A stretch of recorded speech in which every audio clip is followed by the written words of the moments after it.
11ویں کی رسم یعنی کہ ہر قمری مہینے کی 11ویں رات کو حضرت محبوب سبحانی غوث سمدانی شیخ المشائخ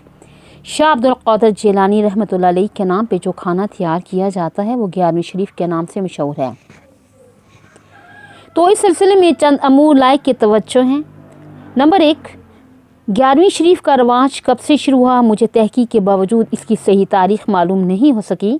تاہم اتنی بات تو معلوم ہے کہ سیدنا شاہ عبد القادر جیلانی رحمۃ اللہ علیہ جن کے نام کی 11ویں دی جاتی ہے، ان کی ولادت 470 ہجری میں ہوئی اور 90 سال کی عمر میں ان کا وصال 561 ہجری میں ہوا۔ ظاہر ہے کہ 11ویں کا رواج ان کے وصال کے بعد کسی وقت شروع ہوا،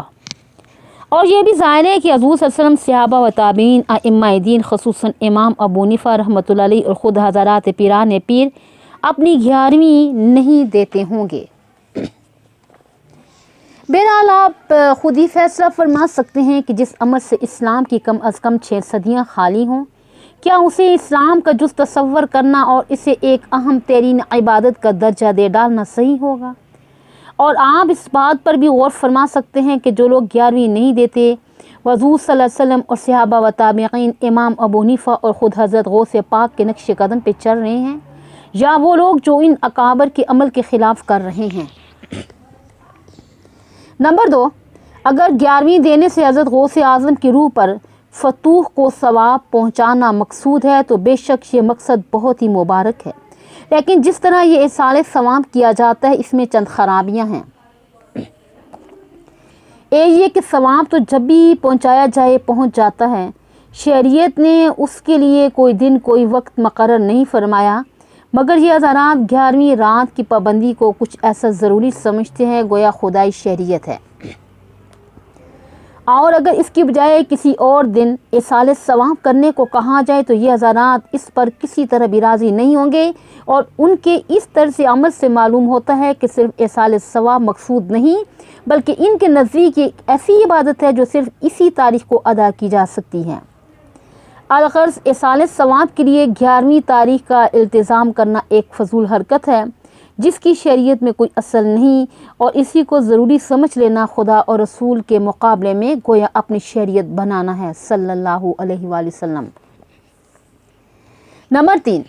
ثواب تو صرف اتنے کھانے کا ملے گا کہ جو فقراء مساکین کو کھلا دیا جائے، مگر 11ویں شریف پکا کر لوگ زیادہ تر خود ہی کھا پی لیتے ہیں یا اپنے عزیز و اقارب و احباب کو کھلا دیتے ہیں۔ فقراء و مساکین کا حصہ اس میں بہت ہی کم ہوتا ہے۔ اس کے باوجود یہ لوگ سمجھتے ہیں کہ جتنا کھانا پکایا گیا پورے کا ثواب حضرت پیران پیر کو پہنچ جاتا ہے۔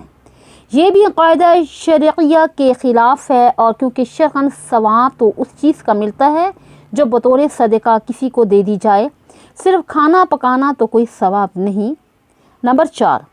بہت سے لوگ 11ویں کے کھانے کو تبرک سمجھتے ہیں،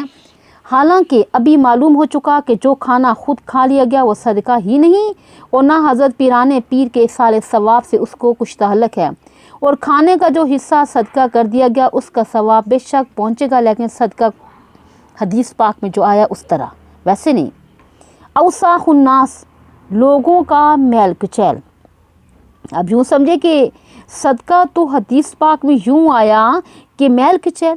تو فرمایا گیا اسی بنا پر حضور صلی اللہ علیہ وسلم اور آپ صلی اللہ علیہ وآلہ وسلم کی آل کے لیے صدقہ جائز نہیں۔ بس جس چیز کو رسول اللہ صلی اللہ علیہ وسلم میل کچیل فرما رہے ہوں اس کو تبرک سمجھنا اور بڑے بڑے مالداروں کا اس کو شوق سے کھانا اور کھلانا کیا حضور کی تعلیم کے خلاف نہیں؟ اور پھر اس پر بھی غور فرمائیے کہ ایصال ثواب کے لیے اگر غلہ یا کپڑا دیا جائے کیا اس کو بھی کسی نے کبھی تبرک سمجھا ہے؟ تو آخر 11ویں شریف کو دیا گیا کھانا